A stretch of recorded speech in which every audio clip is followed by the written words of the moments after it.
Wala damha mga kamisyon. Naisimbahan diya sa Tumoy. Pila na katuig, almost 30 years na. Nga, ang Ginoo nagtubag na sila mga pagampo. Na nabuhatan ng agdalan dire.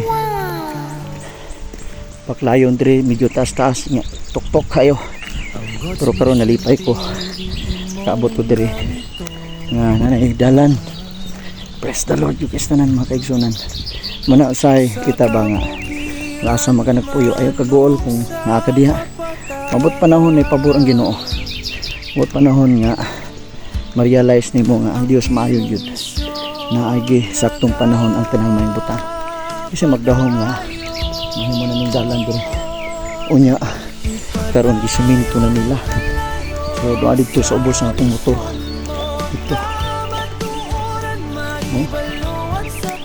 Then sa unahan, suba man dito. Tangan nagtuloy dapohon. Pero at least importante diya nga masudlan na yung motor.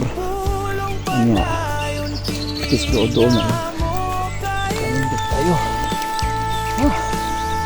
Lamindot pa diyo. Muna bukid sa Malaygang. Bukid sa Malaygang. Sa una diya may muagyo bus. So karon na mayong dalan. So God bless po. Muna nga salig lang sa Ginoo. Ang Ginoo moabli og mga opportunity nato. God bless you, bye bye.